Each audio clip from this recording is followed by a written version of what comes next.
way. Yeah. Okay. Well. All right. All righty. Yeah. Good morning, good afternoon, good evening. Hello, everyone. We love dealing with technology. Yay. It's the way. Yay. It is the way right now. Yeah. Welcome, everyone, from wherever you are watching, if this is live on Zoom or the recording out in the webs somewhere because someone shared this video with you. Welcome to Rise Up Leaders. My name is Kristen Lena. I'm your host. Before I actually get into anything, I was reminded of this last week because I forgot. We're going to actually start our grounding, and we're going to do this with you. So Beth Osmer, Beth, you can wave. She's going to lead us in a quick grounding meditation so that we can all arrive and be here and receive these messages. Okay. Sorry, I'm trying to get the link out. All right. The link is not working for some people. Okay. All right, here we go. Okay, so I'll invite you to close your eyes and we'll just take about 5 minutes to ground. And just settle into your being, into yourself. And just take a moment to notice your breath.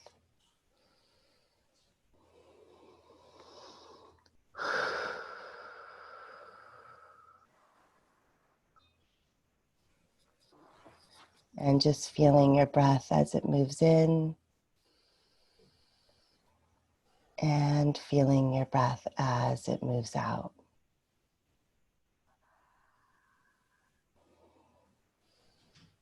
And just imagine that you're sitting on a golden boulder of light. And this boulder of light will support you in staying grounded, connected, and also support you in igniting your intuition and your true authentic self. And then on the next breath, I'd like to invite you to imagine on the outside of your aura, just a really wide circle on the outside of your aura, a beautiful white flame. And with the intention that this flame is just burning away anything that doesn't serve you. Just burning away anything that's keeping you from that authentic self. And the flames, and just letting it fall into the earth and recycle.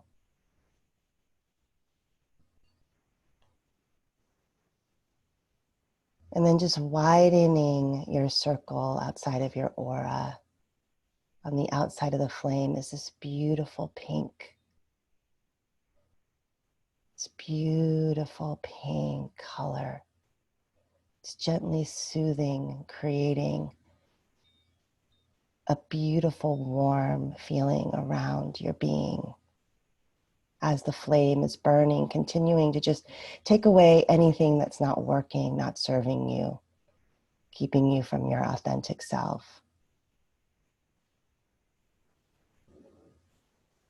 And then on the final last bit of your aura, on the outside is a beautiful blue. A beautiful blue color that's supporting you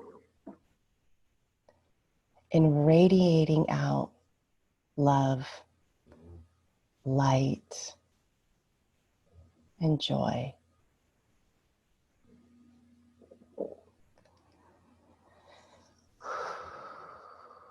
And before you open your eyes, you're welcome to keep those 3 protections around you, your aura, or you can imagine them just falling away. And then just taking one more deep breath in through your nose.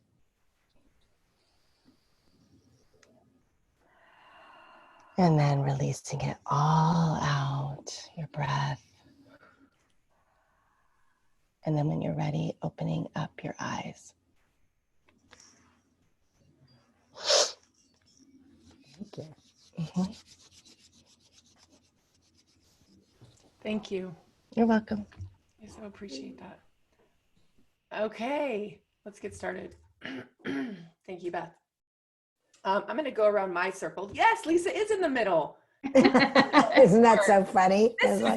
Okay, so I'm going to do an experiment, and this is like my wit happening.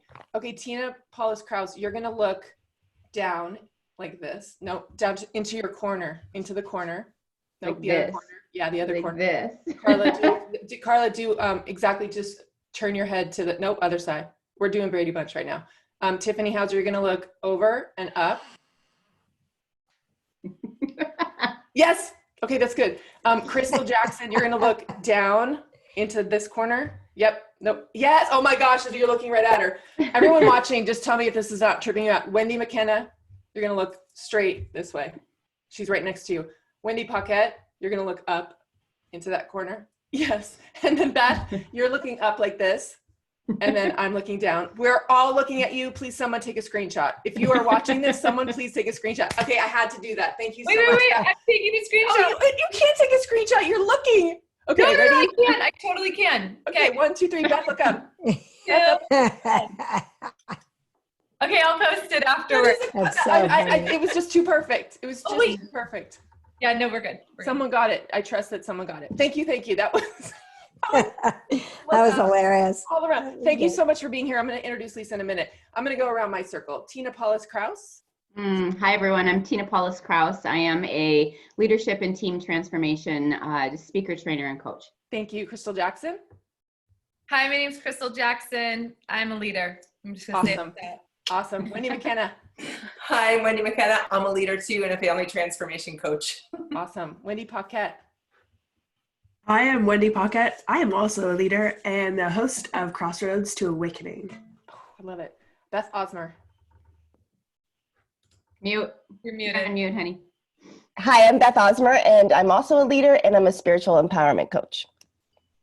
Tiffany Hauser. There we go. Hi, everyone. I'm Tiffany Hauser. I, too, am a leader, and I am a leadership and corporate coach. Awesome. And then Carla Perea. Yes, I am a transformational coach and a stylist. Love it. And of course, I'm Kristen Lena. I am a leader, and I am a self-expression and empowerment coach for women. Thank you all for being here. And so that you, the people watching, know who you are watching and listening to, allow me to introduce our guest. I am going to read a couple of sentences from her bio, which is about, if you can't see them, it's about this long. Sorry. Lisa Kalmin is the principal and founder of World Works Trainings. She's one of the principal trainers of the World Works workshops.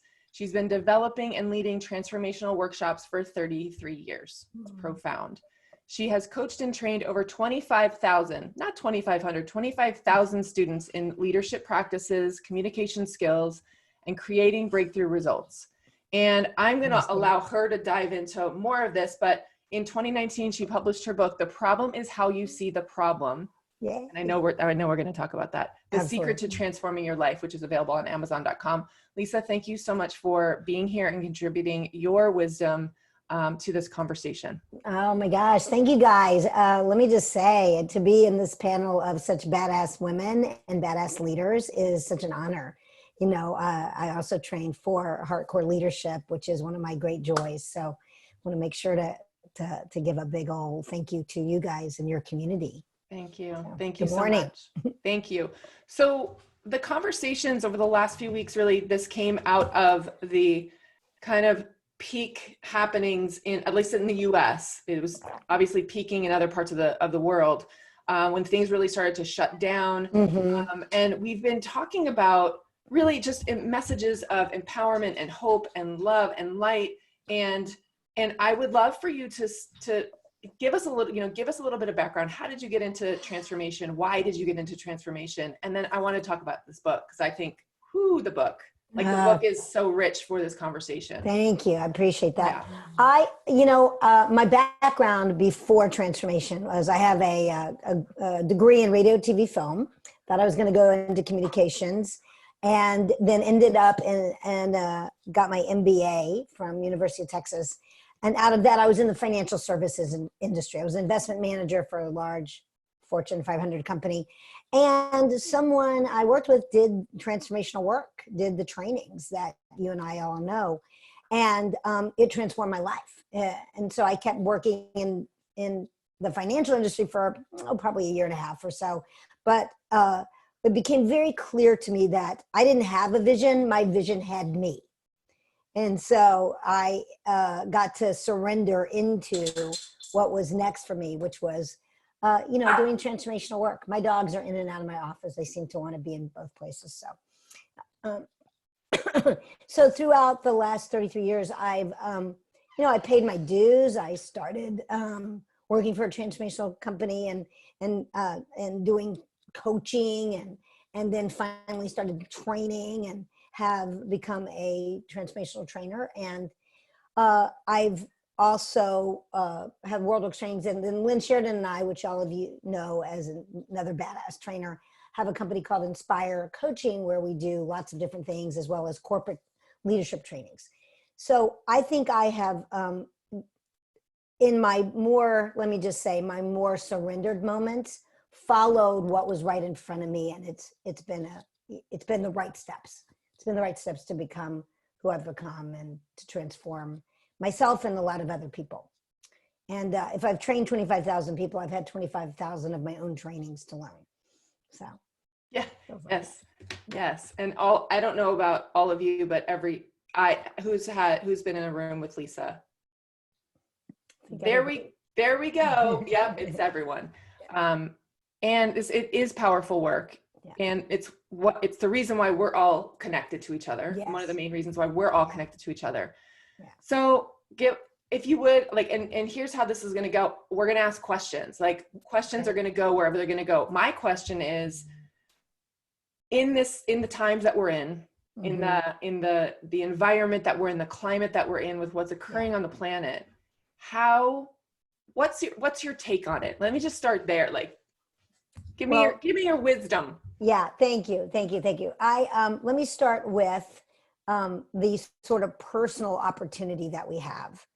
And then I think we have a global / consciousness opportunity. I really do. So personally, one of the main themes of transformation, and it's also in the book, is that life is a series of neutral events. And by neutral event, I want to be really clear. A lot of your listeners have probably done the trainings and done the work and self-development. Some may have not. The event itself, even the coronavirus pandemic, is neutral. It has no inherent significant meaning. And it has meaning to us. We as human beings are meaning-making machines. I don't think I can say that too much. We're meaning-making machines. We have the intelligence to make meaning, to interpret. So one of the things I talk about is the opportunity for us to create an interpretation and to create meaning around our events is what gives us higher intelligence. It's what's different between our being and a cat being or a ant being or a lizard being. And one of the things to remember is that human being is the only being on the planet whose own beingness is an issue to them. So if you think about it, repeat that, please? Yeah. We're the only beings on the planet, human being, whose own beingness is an issue to us. Okay, so if you have a cat, your cat has no issue with cat being, right? If you have a dog, dogs have no issue with dog being. We have hummingbirds in our tree, like no issue with hummingbird being. So that's what gives us intelligence. It also gives us the opportunity to relate to everything through our own perspective. So the first thing to remember for everybody is that the event is neutral and we're going to have an interpretation around it. Now, we actually have choice about our interpretation. That's again, the power of being a human being. So we have this pandemic. It is absolutely critical in terms of our planet. People are getting sick. People are dying. Our economy is throughout the world is challenged at its brink. And our relationship with that, first of all, as emotional beings, is that we feel something. We're going to experience something. We're going to experience hurt. We're going to experience sadness. We're going to experience anxiety. We're going to experience stress, worry, something like that. So first reminder to everyone is experience your experience. Let yourself experience whatever the feelings are. Doesn't mean stay depressed for days. That's not going to serve you.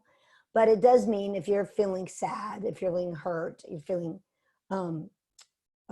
grief, if you're feeling loss, experience it. And grief is a whole nother thing. I wrote a little bit on my Facebook about that. That takes the time it takes if you've lost a loved one. Experience your experience. And then after you've kind of allowed it, and I'll give you one quick example. Those of you, and many of you have little children, and when they were little, if they're older now, or they're still little, Carla, you know, when before we get in their head, if you watch them, they just experience their experience. If they're sad, they just cry it out, then they're done. If they're happy, they're joyful, and then it's over. But if we allow them to just experience it, whatever you experience fully goes away. It dissipates. Whatever you experience fully goes away. So a little kid will be like 1 minute crying, and then boop, happy. You know, we don't let ourselves experience it fully, so it stays stuck in us and in our being, in our emotion, in our cells, actually. So let yourself experience it. And then what is a way to relate to the situation that can empower you? And so that the easier, look, when things are going great in your life, easy to create an empowered interpretation. It's when life's challenges knock us in the butt, knock us down, that we get to create an empowered interpretation.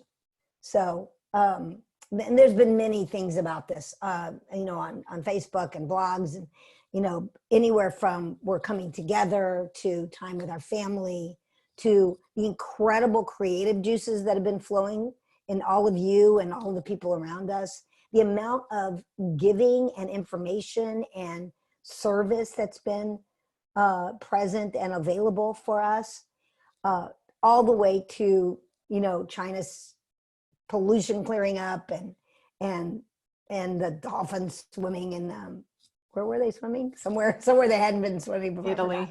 Italy, that's right. So all of this is an opportunity, and that's an individual kind of quest. I'm going to invite everybody to, is to find out, what's an empowering interpretation. And then second piece of that, on a global scale, I think Mother Earth / humanity / our higher consciousness wanted us to wake up. It was time to wake up. We were consuming our planet.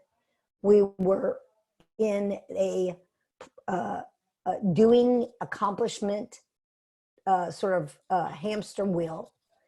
And this was an opportunity to stop and handle it. And like most human beings, it takes a pretty big whack in the head for us to wake up. So that's my take on that. So you guys unmute, pop in, and just so you know, just pop on in. One of the things I hear you say is, like, it's an opportunity for us as humanity to wake up. And if you could say more about that. So when I look out into the world, I could see a lot of division. I could see religious division. I could see political division. I feel like that would be the default experience out in the world. Mm-hmm. So for those of us that don't know that we're in that conversation, what's the first step? Like, what do we do individually? Because I know for me, this is an opportunity for me to really go in, ask myself, what's really important? Why am I here? Am I on the right path? Am I living into my highest consciousness? And that's the journey I've personally been on for right. years. How can we infuse? How can we empower? How can we support and be that out in the world? Great. I think first, again, our internal landscape creates our external landscape in life. And so the roots create the fruits, meaning who we're being, the context we're being. So I think first it's waking up to your own kind of your own whatever wake up call that is for you and for each of us. So I noticed I had right before this had all started, I had kind of gotten in a mode of like starting to eat really clean and look at my, I started to do some internal work with myself, and literally it was almost simultaneous, but it was just a tad before. So this is our opportunity. Okay, where can I elevate myself? And maybe it's nutritionally, and maybe it's spiritually. I'm a pretty good meditator in terms of frequency, but I had slacked off towards like the last couple months, like the first couple months of the year. So again, committing to myself to my spiritual practice of meditation. So here's like, how can you bring yourself to the higher consciousness? And maybe it's, again, spiritually, maybe it's physically, maybe it's emotionally. What are the, and the other piece of this is forcing us, and Wendy, you know this because you've been working with people so beautifully with this, and you probably all have, this is forcing us to be with our families in a whole new way, I saw somebody send me this video this morning, and it's this woman talking on her phone, a video saying, oh, it's been so wonderful. And like in Love Actually, she's putting up signs. I can't take it anymore. I refuse to cook another meal. Please help me. Someone come save me. It is so funny. So we're really having to be with all of the triggers that our family so beautifully gives us. So I think, first of all, the way to be in service and the way to elevate is to really keep yourself clean. If you are having some trouble with family, get some professional support. There's much of that available. If, I've had some real not so beautifully transformational moments with my kids. And then I get to go apologize. I get to go, gosh, I really, the way I said that, I'm so sorry. Must have felt terrible. I'm really, want to do better as a mom. Like, give it, clean your space up. So I think that's the first thing. And then consciously, I think our thoughts are incredibly important right now. What we think, we create and manifest on a thinking level, a being level, like who we're being in the world, our qualities, our doing level, our actions, and our speaking. So I think it's really important that, there's I'll share a meditation I got from somebody. I'll send it to you, Kristen. You can share it out. Who's a spiritual healer. I think us praying for the planet, doing meditations around that. I think our thoughts and having a clear, I think, very concise vision for who we are as humanity and how we come out of this. I think those are important. So that's a kind of a long answer. I hope that. Lisa, I don't necessarily have a question. It was just a comment, because what came to me as you were talking about that is that, like, the work never ends, right? Like, even you and how long you've been doing this work and training this work and in it every single day, you even have, you still talk about how you're back at it and recommitting and all of that. So just, will you talk a little bit about that and what that process looks like for you? Yeah. I'm very, I had trained, I was 51 when my twins were born. I didn't have them, but I have them. My wife birthed them. So, I had a lot of experience in transformation, led companies, and I will tell you, nothing has gotten me to have to confront my bullshit as powerfully as my children. I really spent the first couple of years, I was like, oh my God, this is, what do I do? It's so interesting. And then, because I have historically had such authority in my business and such authority in my training rooms, I just thought they'd do what I asked them to do. So that was like completely like, what do you mean no, So a whole new level of enrollment, like really the opportunity for me to not not control them into what I want them to do, but enroll them in what I want them to do. It has been awesome. And I have been blessed with children that are incredibly self-expressed. There's nothing we can get by with, so I know I source that perfectly. My wife not only has done the training, she coaches the training. She used to work with me. So I'm in an environment that has to keep me real, which is nice. Personally, what I'll do is when something's occurring in my family that's not working, I may have a moment, I may have to go take a moment, but I really look at, okay, how am I creating this? How am I responsible for this?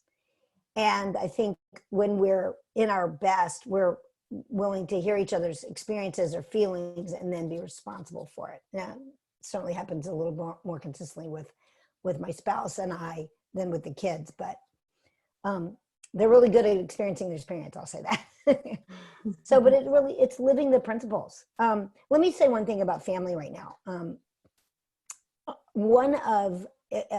I read a study, I don't know, it was a few years ago, several years ago, that, and if somebody knows something different, tell me, that the favorite family activity in the United States is camping. And the favorite, not sports teams, watching TV, playing games, whatever, camping. And the reason the favorite family activity in the United States is camping is because as a family, you have to transcend so many challenges. The tent doesn't work, the food, the bears eat the food, or, the rains or whatever. So as a family, there's so many challenges that we have to overcome that it brings a family together. They remember it. It's a memorable experience. So I want to say to everyone, especially those of you at home with children, is your children will remember this time. If they're old enough, to have conscious memory, they're going to remember this time in their life. It'll be one of those, oh, do you remember when the coronavirus thing happened? And what they remember is completely up to us. How they relate to this and how they remember it as a experience of being together, kind of going through the challenge together, feeling the family community unity, feeling love, feeling support, that is completely up to us. And so I'm going to invite us to be conscious of our thoughts and experiences around the kids. I'm sure you guys are doing this, but please don't watch the news with your kids. We should be barely watching it ourselves. But they will remember this. This is your opportunity to literally frame an experience that will be life altering for them.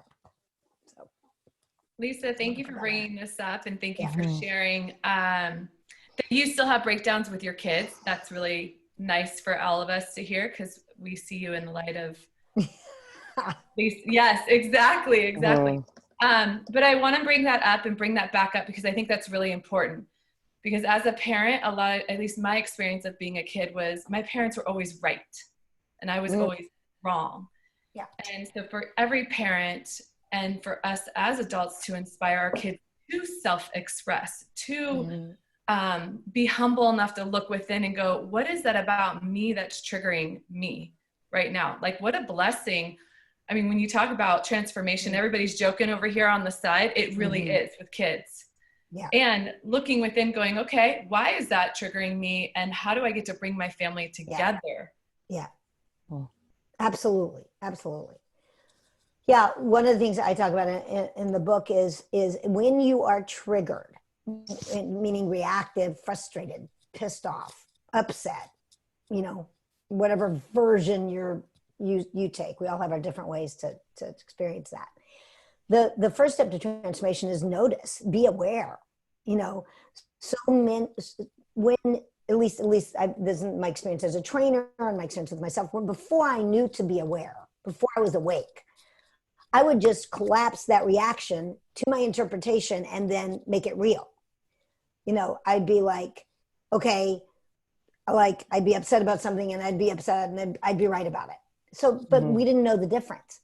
So the consciousness to, wow, I'm really frustrated, I'm upset. Okay, noticing that, experiencing that, and then why is it that I'm upset? What did this just trigger in me? What did this just bring up in me?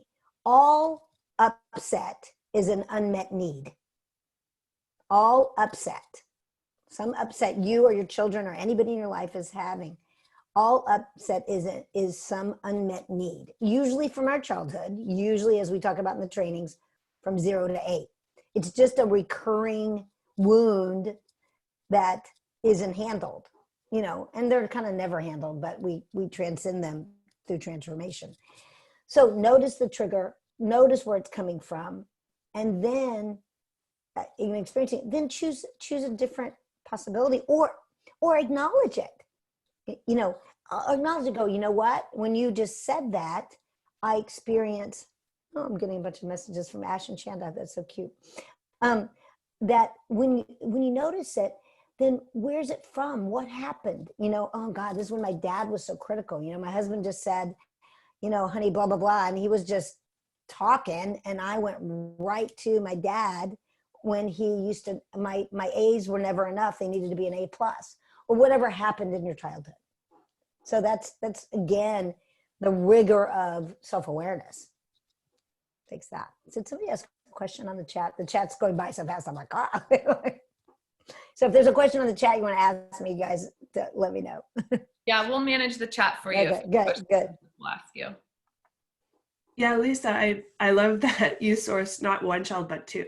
Yes, So you're not just doing it with one. You're going to be like, okay, this is what it's, this is the realness of having them show us ourselves. Yeah. I was thinking when you were saying that, as I've noticed some really beautiful things in my child, he's 15, that I maybe didn't realize in him that I know, like, that he feels. So one of them, we were watching this, it was a YouTube video of a little girl who was saying, her mom was like, I'm sorry, like, all the restaurants are closed. And she started to bawl. I don't know if you guys have seen that. She was crying so hard. The little girl's like, you mean Pizza Hut too? Like, and she was just going through all of the restaurants, all of her fast food restaurants. Her mom's like, yes, I'm sorry. Oh, she cried so hard. She's like, the mom's like, I'm gonna have to cook for you, like, every day. No, she starts screaming. It was the most hysterical thing. While I was watching it with my son and my husband, my son says, oh, Mom, thank God I love your cooking. I was like, oh, like, you never knew. Those moments, I think they mean more. Like, they're more precious in those moments that you can imagine. So I've been noticing some really beautiful things that I suppose I just haven't taken a second to acknowledge and take in. So I wanted to share that with you, and I'm sure maybe others are noticing too, but it's not always the trigger stuff that stands out, that we can notice the most beautiful experiences happening right now around us, what they're noticing, what they're saying. It's quite profound. It's beautiful. There's really some sweet moments that I think we can all be in gratitude for. And absolutely. Yeah, it lasted a while. I mean, I don't know that I'll ever like release that. That'll be something that I hang on to. Absolutely. As a mom, my genuine intention was like, oh, I show love through food. The one thing I know for sure is that when I have a family, I just get to just show them so much love through food. So for him to actually acknowledge that was quite enlightening for me. Yeah, as a mom. Good. Yeah. So, Lisa, one of the things you said earlier is, we get to watch our thoughts. We manifest through thoughts, we manifest through feelings, and being. And so let's say you have a friend or a family member that you're in relationship with, and they, your experience of them is kind of in this negative, like really watching the news, and how do we deal with that? How do we deal with the need for information, right, and where it actually takes us? Well, I think there's two pieces to that. I think there's the what do you do when someone in your circle is in a disempowered interpretation, fear. One of the things I talked about in I don't know, one of the things I did, I've been on quite a bit, but fear, I had in my always heard false evidence appearing real.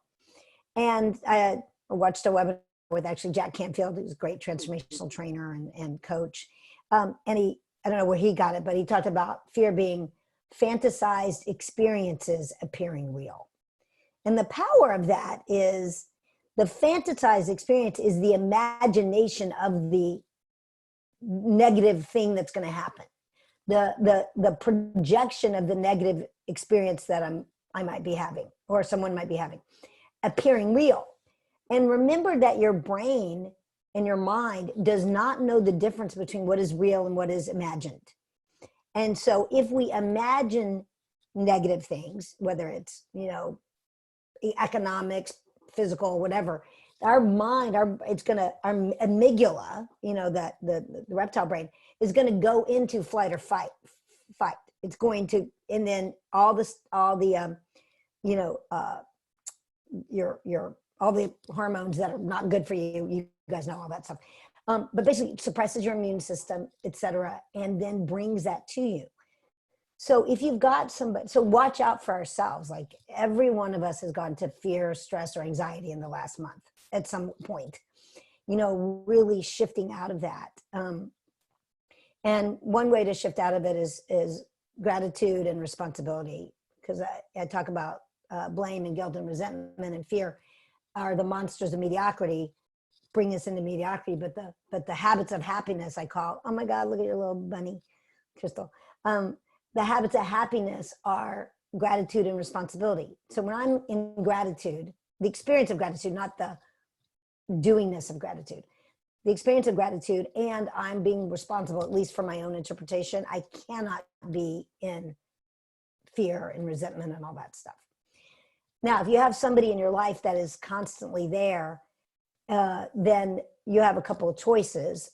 One is if you live with them, it's your spouse, it's your mother-in-law who lives with you or whatever, is really to sit down and say, I really hear this is scary for you. I hear this is what's going on for you. I'd like to support you in a different way to look at it. And if not, I need space when you're in this place. I need not to be in that energy because it is negative to me and my well-being, And so they may have to watch the news in a different room. They may have to do whatever they need to do. If it's somebody in your life that you're not living with, then you can create some boundaries and space there. And still have the talk. I notice you're really in your stress, you're in your fear, you're in doomsday. And I want to invite you to another possibility. We have transcended much as humanity in the last, not only, several thousand years, we've certainly transcended it in the last 200 years. A lot of negative world events, and we can do that with this too. So that's your responsibility to create the kind of boundaries you need with grace, with compassion, with empathy for how they're feeling. So really the problem is how you see the problem. Oh, I'm segueing. I would like to talk about your book. I really would. So I'm like, this is exactly the conversation we've been having. Yeah. So tell us about the book. Well, the book is really it's short. It's a little book, but it's like a handbook. I call it a handbook of transformation. So I took the major transformational distinctions and just outlined them in the book. And the title, The Problem is How You See the Problem, is I think it is incredibly important that we know, first and foremost, we're always looking through our own perspective. We're always looking at life through our own filters. We're always seeing the world through our worldview. Everybody's worldview is distinct and nobody's is the same. And this is where neutral event, all that stuff is important, because if I can get that the way I'm seeing it is completely up to me, then I open up possibility for another way to relate and interpret the opportunity right in front of us. And so I think it's, the problem is how you see the problem is really a wake up to, yeah, the problem may not be the problem. The problem is the way I'm looking at whatever the situation is. And I have choice about that. And so it goes through that. It goes through experiencing and shifting where the triggers are from, as well as some of the key distinctions of transformation that you guys are familiar with, like be, do, have, which is super important for us to remember now, right now. Like we're in our homes a lot, but who are we being? How are we being? Are we being loving? Are we being open? Are we being connected? Are we being powerful? Are we being courageous? Or are we being our, not so great ways of being, closed, angry, frustrated, whatever. And then also responsibility, talk about responsibility and the opportunity to be responsible for yourself and really the world beyond you. So it just kind of goes through each of those, and you can pick it up and look at one chapter, and that would be the one you needed today too.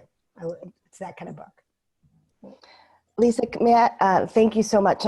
By the way, the title of your book is it's so good. It's just the title alone should be like on a t-shirt everywhere. We all bumper stickers. Perception is everything, right? Yes, yeah. So I have a question for those people that may have not had the training. Yes. So we talk about because the people I'm working with, I'm having people, even like my husband's friends that I've met once or twice, texting me, I'm having extreme anxiety. Can you help me? I can't sleep. So those people who have not had the training and they're getting consumed by fear and anxiety, and they may say something like, well, how can I choose not to have anxiety? I can't help it. It's just here. Can you speak into that? Because you also mentioned 0 to 7 and all the things that we are so fortunate to have had this training. So could you speak into that to someone who may have not? Yeah, absolutely. Absolutely. So I think in working with and talking to people who haven't done any kind of self-development work, number one, I think there's a little bit of there's your own checklist, and then there's what you can give them as a bit of a checklist. So I think the first thing in our checklist as leaders, as coaches, as spiritual healers is hear their experience. Let them outflow. I'm scared about this. And just say, what are you upset about? What are you scared about? What are you feeling? What are you experiencing? It's really important that anytime, and this again, if you have children, to express and hear outflow. I call it outflow. Let them outflow. And then once they're outflowing, say, okay, so can I support you and get permission? And then, what's the and this is a tough question for some people because they really have it as the worst thing. What's the worst thing that can happen? Well, I guess the worst thing that could happen is I could get sick and die. Yeah, that is probably the worst thing that can happen. And are you being careful? Are you compromised in your immune system? Anything like that? Great. So I don't know, if you will, and I would let's say that you're taking care of yourself. Let's say you're healthy. Okay, what's the next worst thing that could happen? Okay, well, I could lose my business. That could happen. Now, what would that mean to you? Well, that would mean I can't take care of my kids. Does it mean you really can't take care of kids? Every one of us knows if we or our spouses lost our business, we could still take care of our kids. We would figure that out. And most people do know that. Now, I don't know what ultimately will happen. And these are tough conversations. And we never thought we'd be here 6 months ago. None of us thought we'd be here 6 months ago. And say, okay, so let's say you could figure out a way to take care of your kids. So now so ultimately there's something around security, fear that's got them. And the opportunity, say, I can't take away the uncertainty of what's happening on this planet. I can't take away that, you can't control, we can control how well we take care of ourselves, but we can't control some of what's happening, especially in the economy, et cetera. But what we can do is look at life from rather than a place of scarcity, fear, freaking out, anxiety, a place of what are my choices now? How do I want to be as a husband? How do I want to be as a wife? How do I want to be as a father? How do I want to be as a mother? If there's a lot of single people out there that are experiencing a ton of loneliness, how do I want to be as a friend? How do I want to be as a daughter, etc.? So what is the choice I have in this moment? This is all I had in this moment. What is my choice? And then I would give them some things just literally as a coach to do and not do, only check the headlines, or, 5 minutes a day, 10 minutes a day of news. How are you eating? This is not Doritos, Cheetos, and beer time. It completely suppresses our immune system. What are you eating? How are you sleeping? Are you, the checklist of how do we get to take care of ourselves and our kids. And, some people wear their clothes outside, take them off outside, shower before they ever come in the house, and some people are wipe the surfaces down a lot. Everybody's going to choose that. But we do know there are very specific actions we can take to protect ourselves and our family, etc. So does that help? Yeah, that really helps. And one thing that when you were speaking that I was thinking of was that before the virus, like you said, we all got blindsided by this. Whatever we were dealing with before, it just is getting exacerbated. You said that before, right? It's just bringing it all to the surface, and it's this beautiful opportunity to look at it. And one thing, I was on Chris Lee's call, I think it was on Thursday. It's so simple, but it's like if you don't have a good relationship with your kids right now and they're driving you crazy or whatever it is, that's feedback. Right. It's feedback. Sure. And like wherever your finances are, that's feedback. And it's very empowering to think of it that way. And I also love that you brought it down, like bringing it back to, well, what if this happened? Could you really not take care of your kids? And like bringing it into this, and like it really kind of brings it home of, oh, wait, I think we would be okay. Yeah. And some people may not have a quality answer to that. I mean, some people may go to, oh, I really don't have a backup plan. And that's good to know. That's really good to know. Like I can go down the tube and we're fine. Like we're not going to be on the streets. My kids are not going to be hungry. I have family. I have resources. I've got, but there may be some people with that answer that's a much more concerning answer, and then that's some feedback to take immediate action around. Yeah. So. Yeah. Thank you, Lisa. So I'm so grateful to be here, and I am even more thankful these times that for the work and for everything that I have learned throughout the years in transformational work. Yeah. And one of the things that I'm thinking about as you're speaking, and as I'm thinking about our audience and everyone who is tuning in, one of the biggest one of the biggest distinctions for me that is like the distinction, or the one thing that's like basically what's the word I want to use, like is on top of all of them, is living in I am 100% responsible for everything. Yes. Right? Like experiencing myself as a creator. Yeah. And absolutely. So then I think about the people who have not experienced this work, right? And so thinking like how they're, looking at their lives like it's happening to them as opposed to for them. And so I think it would be a great conversation for us to have, to empower people. And you have been touching on it here and there, but I really would love to land on that and have a conversation. Yeah. So I'm going to kind of start from what you know and then go back to maybe people who haven't done the work. If you guys remember during leadership, Michael presences, there are 4 levels of responsibility. And I'll just remind you, Michael Strasner, who's a great, amazing leader to all of us and one of my very good friends. So the lowest level of responsibility is I am not responsible for anything. So basically, life is happening to me, and I'm a victim of my conditioned circumstances and the people around me.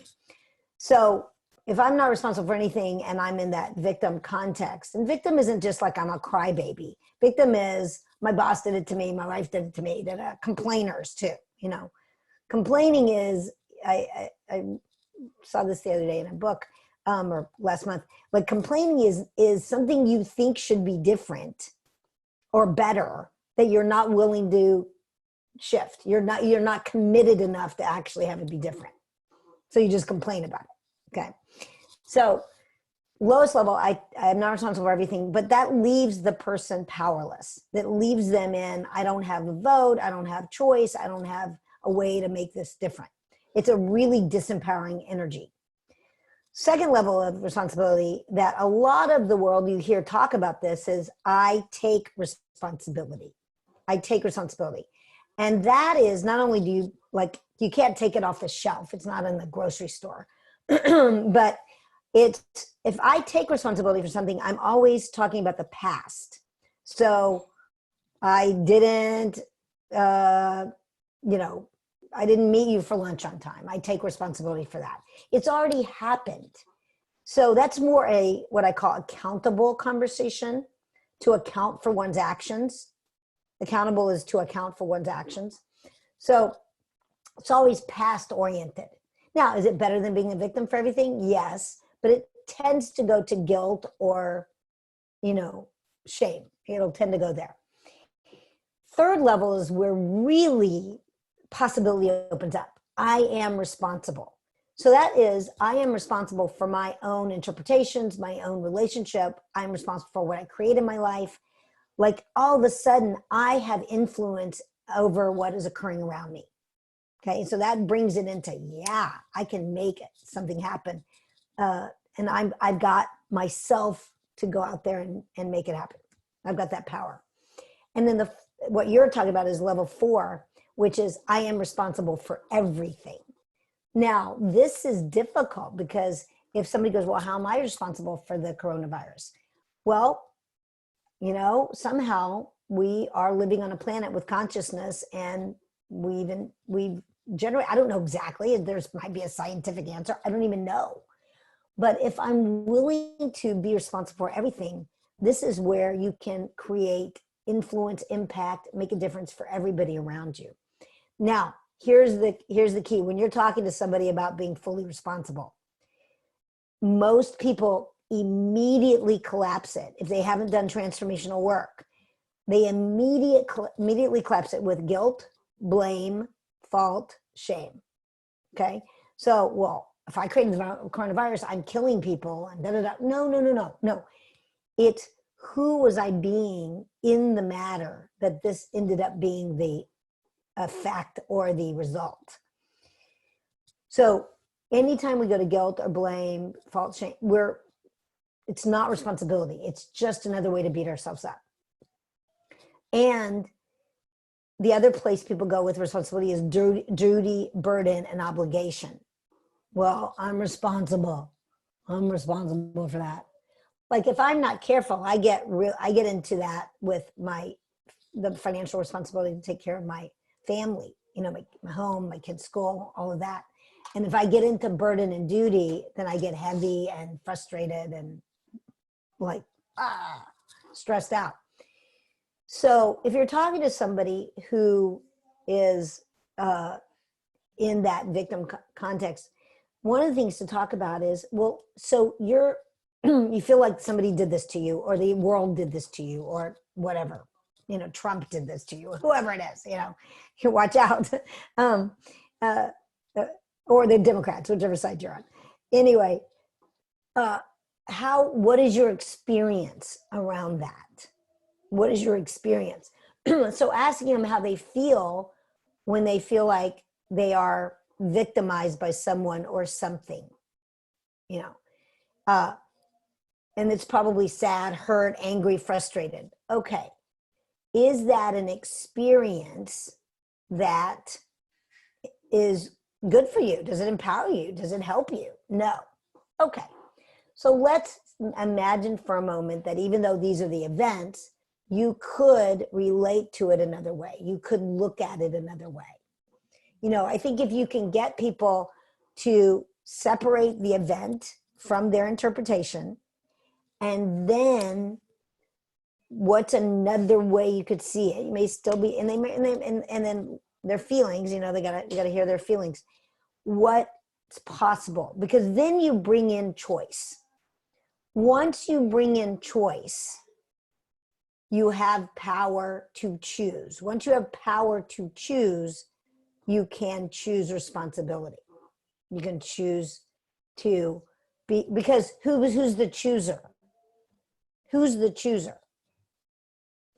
Okay, because then you're responsible for your choice, and you have choice about choice. So it brings that into light. So you have to kind of walk through it and unpack it. Like, if you're feeling victimized, what's it, the experience? Does that support you? Does that empower you? No. Okay, I get it sucks. I'm sorry you're feeling this way, but what would? Okay. So bringing choice. Does that help you, Carla? Does that support? Yes, I really love that you not only landed the distinction, but landed the distinction of responsibility and guilt, blame, and shame. Because I mean, even sometimes in knowing the distinction, it's we can go unconscious and go into like, oh, I'm at fault, or I did that, and go into the guilt mode and this, the beat up, a conversation. It's like, wait a minute, it's a neutral event that I generated for me, right? And so when I go into the neutral space because I'm changing my interpretation, I think it all just goes hand in hand with what you're saying. It's really powerful. So I really appreciate the conversation. Yeah. Guilt and blame are the exact same thing. It's just they're directed either towards yourself or towards someone else. Okay. So, and there's no value, there's no opportunity. That doesn't mean you don't do things and by the way, the difference between guilt and shame for me, guilt is about feeling bad about something you did. Shame is about you not being okay with who you are. So shame is a much deeper, more cellular experience. Like, shame is about who you are, and guilt is about something that you did. So, neither of them is going to create transformation. There was something on my computer screen on your face, Tina, so I had to move it out of the way so you didn't have a dot on your face. Hello, Lisa. We have Maria Leandra. She wanted to pop in. She has a question for you.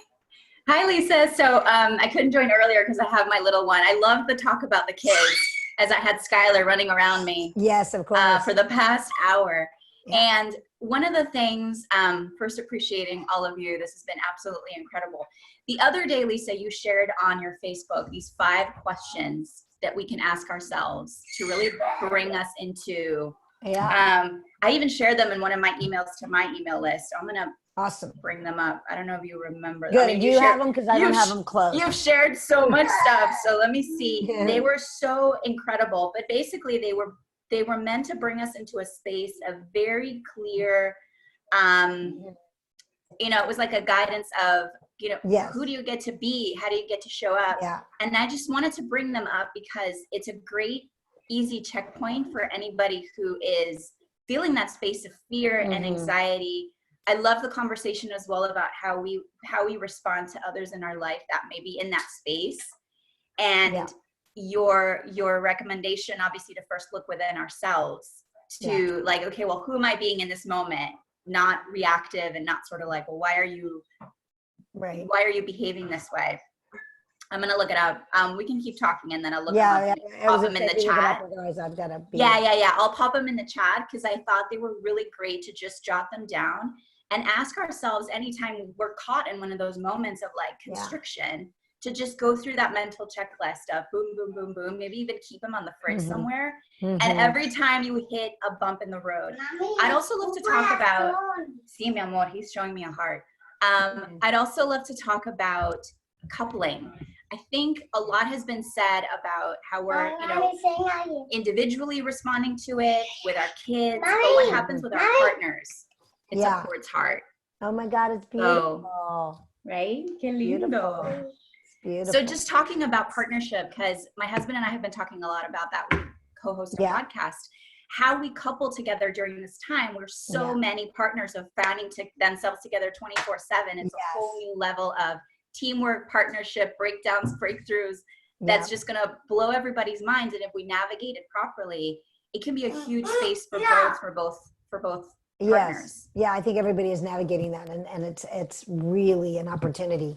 So let me say what I think somebody mentioned, that whatever's coming up between you and your partner is not new. It was always there, and it's now getting highlighted. It's getting like, the bright light is getting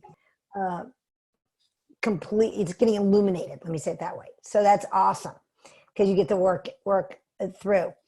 And as you are navigating your life, your children or your work or each other, this is an opportunity to go into partnership. And I would invite you and your partners to have a conversation, and say, okay, here we are, we're 3 weeks into this, 2 weeks into this, whatever it is, what's working? First of all, how are we doing that's working?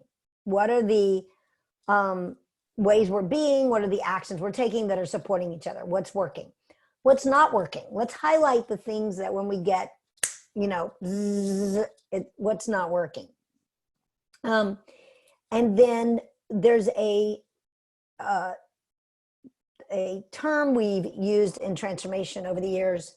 I know here Lynn Sheridan talk about this as a relationship expert, is power source and power feeder.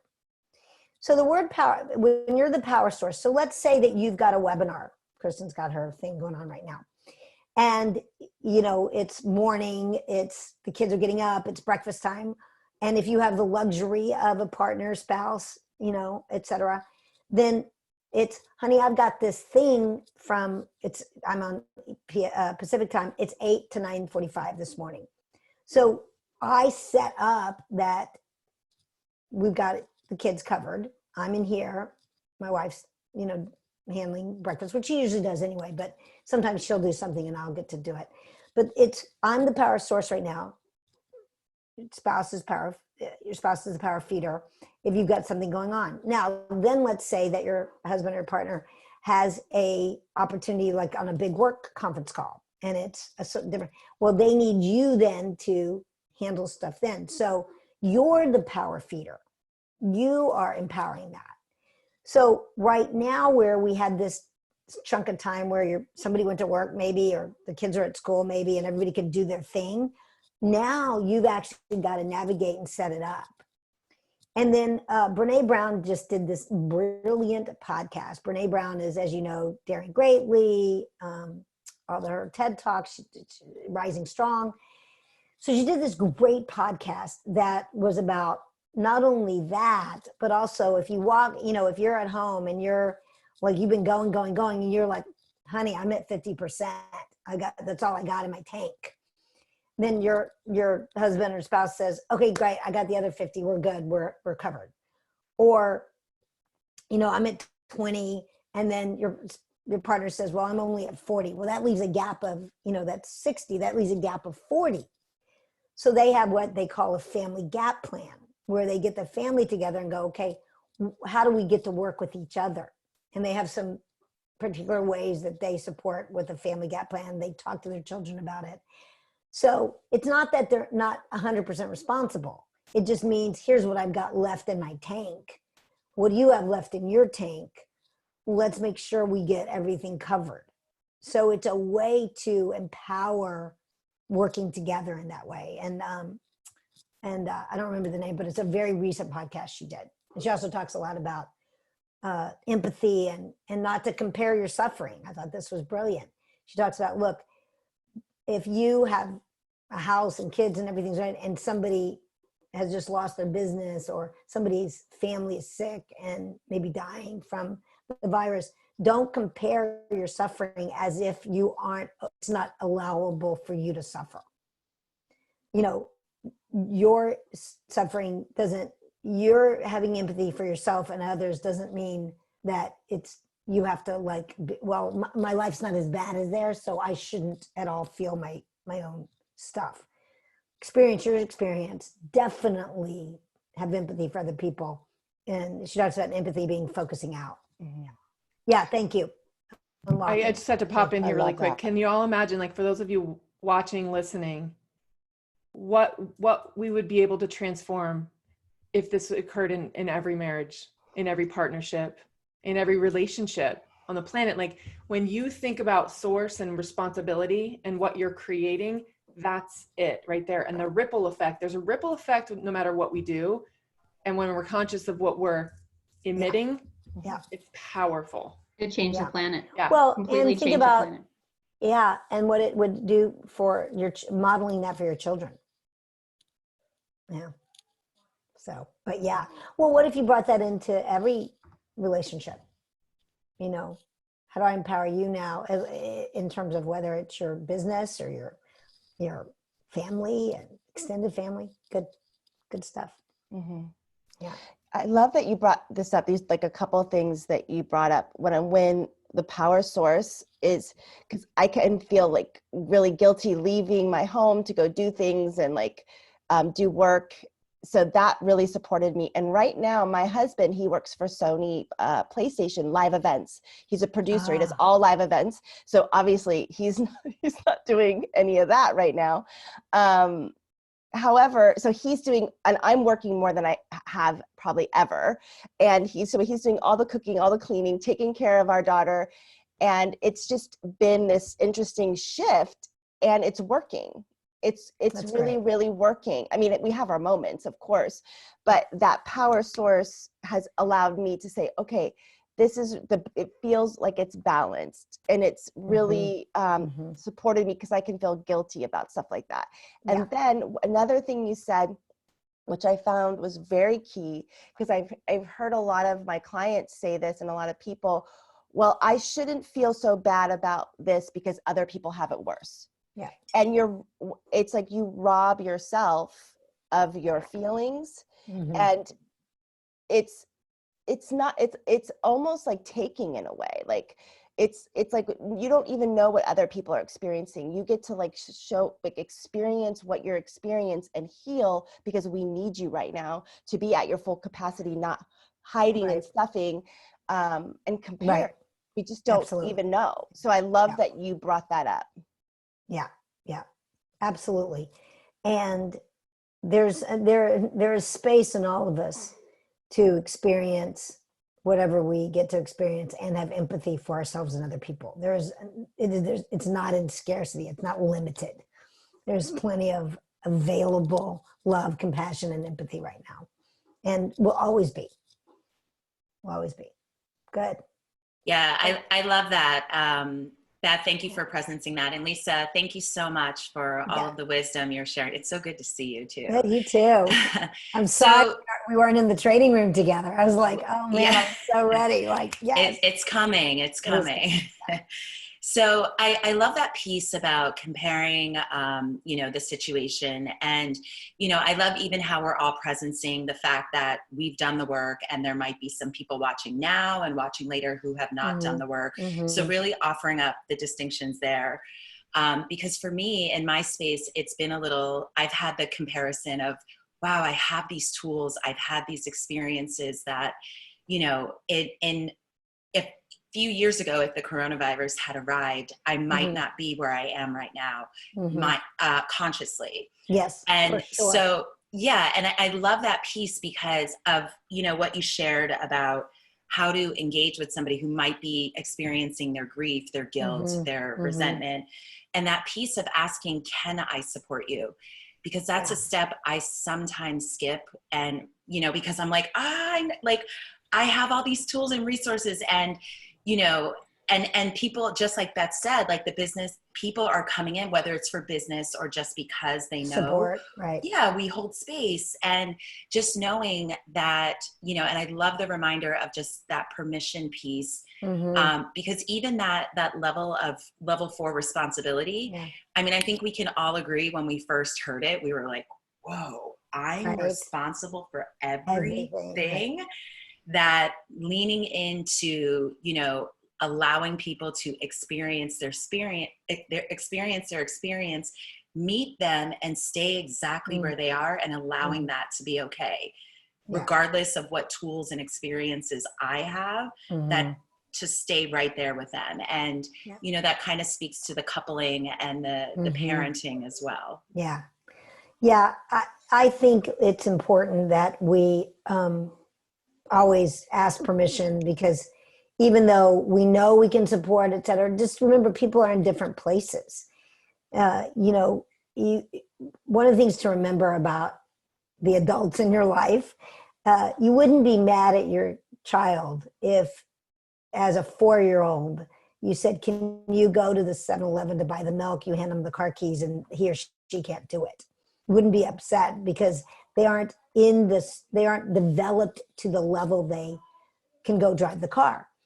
So when people don't get it, you know, and what we would call don't get it, you know, which is arrogant in itself, you know, let me just acknowledge that. It isn't necessarily because they don't want to, it's because they don't have the bandwidth in order to appreciate that and open that up. So things like my book, things like, there's so many different, like even YouTube, like you just Google YouTube about responsibility, and there's some really great stuff. Will Smith did a video probably 2-3 years ago. It was just brilliant on responsibility. It was awesome. He's done the work though, right? I feel like him and his wife have done the work. Has to have. Whether they did it in that way or they did it because they did it. Yes, for sure. Which kind of leads us back, Lisa, to Koichi's question. So Koichi had asked, how does one switch from burden to opportunity when being totally responsible? Well, burden and the distinction between burden and possibility is in our head. Okay, so I'm going to just remind people that have done the trainings, this a little bit of an exercise, and Lynn does it in Vision, and if you've done first level trainings, they do it in that. It's if I A, then B will happen. Okay, or if I don't A, then B will happen. So if I don't take out the trash, so think of something that's a burden or a duty, you have it as a have to. We called it a have to. Oh, that's it. Yeah. I have to A or B will happen. So I have to take out the trash. If I don't take out the trash, then my house will get stinky. My house gets stinky, it could have bugs and disease. If it has bugs and disease, then my kids could get sick. If my kids get sick, then they could get me sick. And you ultimately, if you're willing not to solve it, you'll go all the way down to, my version of that is, you die alone. I die alone in a cold, dark room. You know, that's like my Z, the worst thing ever, you know, whatever that is. So I'd rather take out the trash than die alone in a cold, dark room. If you just take it all the way down, then you go, okay, I'd rather pay my taxes. I'd rather do whatever it is, than die alone. So rather implies choice again. So the purpose of the training is to realize, or that exercise is to realize you always have a choice, and you can change it to what we call get to instead of have to. So how you shift burden to choice or responsibility is, I just simply would rather do this than whatever the negative consequence is, or I decide to change the way I look at it. So I could have my children's private school tuition be a have to right now while they're not in school, or I could have it be get to. And honestly, ask me moment to moment, that goes back and forth. It totally does. Like, wait a minute, they're not in school. What's happening? You know?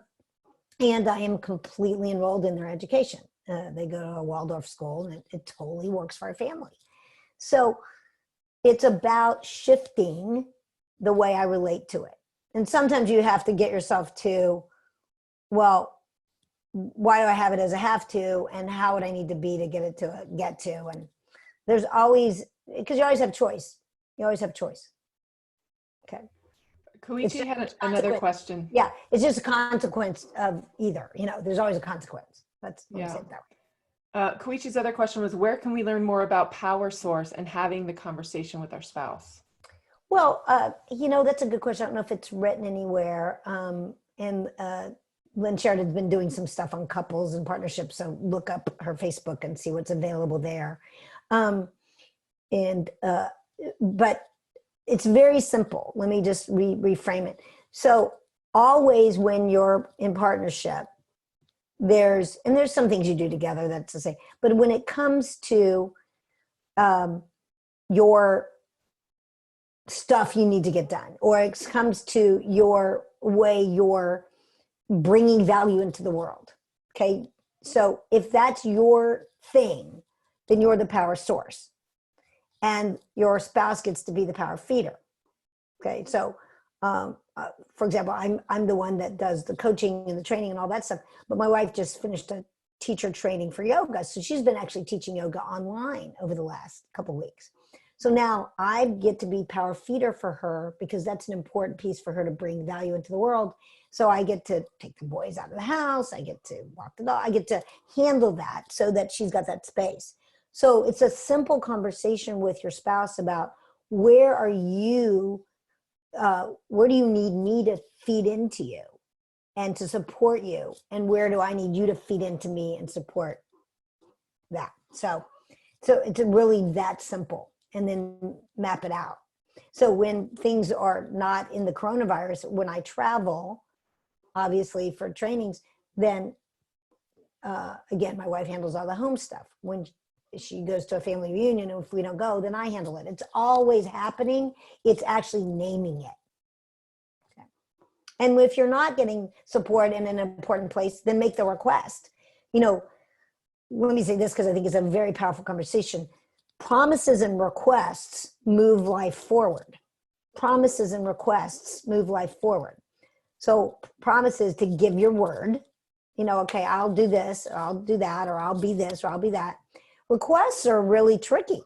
So you say, well, I request that you support me in, by, covering the kids when I'm doing a yoga class or my exercise class online. Now, here's the key about requests. When somebody makes a request of you, or you make a request of someone else, you have choices. You can accept the request. If you accept the request, it becomes a promise. You're now giving your word. You can decline the request, which say, no, I'm not going to do that. Okay, and you might get to work that out. Or you can counter offer or renegotiate. So you can say, well, can you meet me for lunch at 1 o'clock? No, but I can meet you at 1:15. Okay, great. So then you have an agreement. Then you have a promise. What's critical about making requests is you can't make a request as a veiled demand. Okay, so that would be like, well, I request that you take care of the kids right now. Well, if that's really a demand, then you just need to say it. It's a demand. It's not really a request. All requests need the opportunity to accept, counteroffer, or decline. So we'll make requests of our kids to brush their teeth. And if that isn't happening, it does shift absolutely from a request to a demand. Because as moms, we get to have them brush their teeth, So really important. So if you want something to happen, you've either got to declare something, commit to something, or you've got to make a request. Okay, so be conscious of that. And I think as couples, we get into not being as clear about that. And we make assumptions, and then it can get sticky. So that helps. I'd love to also bring back, because when you were talking, Lisa, about any upset comes from an unmet need, that came to my mind so prevalently right now, because again, we find ourselves in a situation where as couples are interacting in a very different routine with, any kind of partnership, with your partner, with your children, with whoever you're living at home, then that self-awareness of anytime you get triggered by something, thinking, wow, where am I not getting a need met? Which may be a deeper question that in the moment you're not like so aware of it. Yeah. So you just go and just react. Right. Rather than respond and go, okay. I'm feeling like a little bit of like tightness in this moment. where is this a need that is unmet? It might just be a breather. It might just be, you know what, give me 30 minutes to go read a book, look out a window, go listen to a podcast, create some space and a boundary where we can like, okay, then come back and the energy is completely different. Yeah. So, and especially, I mean, this happens to guys too, but I think for women, it's very common for women not to fully voice what they're needing in the moment from their partners. And so really talking about that now as an opportunity to even say, listen, babe, I know right now we're dealing with something completely new and unprecedented for us as a couple. How can we move differently through this rather than react in the same way that maybe we're conditioned to? Like shifting the paradigm in terms of how we co-create this together is huge. Great. I think that's incredibly important. And noticing the reaction, not even if you don't know where it came from, like, got it, I'm in reaction. We're doing this. I notice I'm in reaction. I want some space. I need some space. And I think the request for space is really important right now because everybody's on top of each other. And I know I'll retreat to my office and, but I don't always say, I just need a little space, or somebody, if you are also not only working, but you're doing a lot of heavy lifting with your children and stuff, I got to tell you, you're going to need to request space. And to actually name it, I think is incredibly important right now, to name, this is what I need. I need 15 minutes. I need to go walk the dogs by myself, not with everybody around me, whatever that is. And let me just say about the men in your lives, and your partners, your husbands, etc. In terms of especially if they have a lot of masculine essence, there's feminine essence and masculine essence in everyone. But if they have a lot of masculine essence, I want to remind you that they're hardwired to protect, to provide, and to procreate. Okay. So for some, depending on what's happening, the protect and provide is getting shaken. So if you kind of stepped up and took over for like, okay, I'm handling, like Beth, you're like on, finding ways for him to produce, and maybe the house stuff, the cooking, but whatever way can nurture that and empower that, and as well acknowledge that. Okay. Because for some of them, this is rocking their world in terms of who they are in the world as men. And super important, ladies, even though you are probably doing more than they are, you're probably holding in so many ways more than they are, because that's what we do well. Acknowledging their contribution, acknowledging their support, acknowledging that, you can't, and then watch out for your hypercriticalness right now.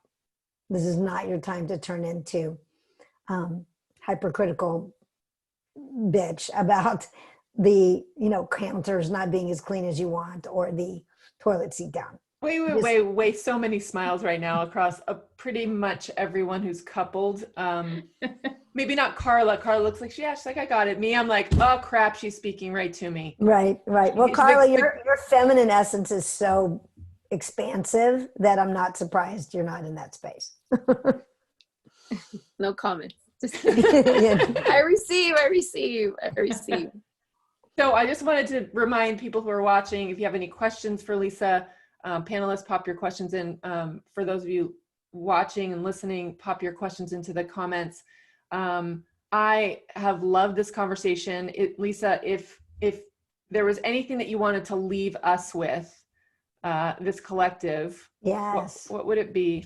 Yeah, what I want to leave myself and everyone else with, I noticed this morning, I haven't been in this practice the last couple of days, and it's important. I want you to write out a vision for the future, whatever you call the future, life beyond coronavirus, a year from now, but write out a vision, like you're in the vision, you're experiencing the vision.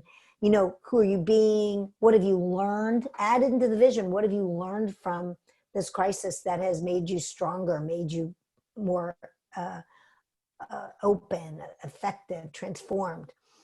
And who's in the vision with you? What are you creating? Who are you being? And to begin to stand in that vision, to visualize the vision, to experience the vision. And the other piece of, because law of attraction, you guys have ever heard of that, know of that. You're going to attract what you be, think, feel, etc. Also, as you're experiencing the vision, feel the feelings you'd feel. If you'd be joyful, allow yourself to experience joy. If you'd be empowered, feel the empowerment. If you'd be, excited.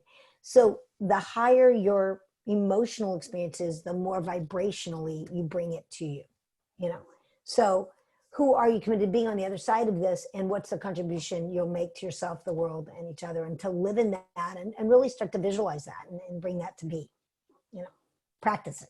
Practice it. I love that. I love that too. It's like, because when you think about, if we all have that vision of a year from now, 2 years from now, 6 months from now, and we step into that truly, when we all come out of this, how beautiful that would be to be stepping into all of that, into our vision. So, right. And thank you for bringing that up about the husband, wife, and the bitching and complaining. I think that's key. Like, the small things don't matter. Because like right. 2 or 3 weeks ago, I was like bitchy, and my husband was like, "This isn't working. Like, no, no, you don't get to do that." And he's totally right. And so it stuff doesn't, it really doesn't matter now. So like, it didn't before, but it really doesn't now. So thank you so much for just having grace with yourself and each other. And one thing I would say is go to your women for that. Don't go to them. Right. Go exactly. Why do you think I started this thing? Right. We get to do this together. Yes. Yeah, right. Because they're not equipped to handle that. And then you're just polarizing your relationship to a friendship. You know what I mean? Like, you want to maintain the romance. Right. Absolutely. Absolutely. Just my 2 cents. No, it's true. It's true. And find your romantic moments, have little date nights after the kids go to bed. Yeah. And what I heard you say also from what we have, look, the opportunity that we have to actually create a vision for after this is all past, is that we're planting seeds. This is fertile. We are in an opportunity, like, it's an opportunity for us to plant new seeds. And I think that really is the biggest opportunity, that future happens right now, and it is in our ways of being. Absolutely. Yeah. And if I can do a shout out, I'm on Wednesday, I'm doing a free little 75-minute teleseminar on money, wealth, and miracles. And so the opportunity to really look at, how do I, in the face of this, and really anytime, tap into what are the hidden blocks that are not allowing me to create a money flow / abundance flow. Because I think so much gets in the way normally to allowing a flow, but add on top of this the stress, anxiety, and fear, and people are like blocked up. So how do people get access to that? Let me put something in the chat. That's amazing. They can just, it's a little registration thing. WorldWorks train. Lisa, can you let everyone know what time on Wednesday as well? Yeah. Do that, and then it's 7 p.m. PST, April 8th. There you go. Yeah, if you go on the website, there'll be you just hit a little thing, and it'll take you into a link to register for the teleseminar. So, yeah, it's an audio. So that way, yeah. Or my Facebook page, it's on there too. Okay. Yay, I'll be there. Is there anything else, collective leaders, thought leaders, is there anything else that we want to say besides our gratitude for Lisa? Oh, you guys are so There's so much gratitude, Lisa. That's so much gratitude for sharing your time. Love you so much. Thank you. I love you guys. Thank you for asking. I'm really honored. Thank you guys for asking. I love and adore all of you, and have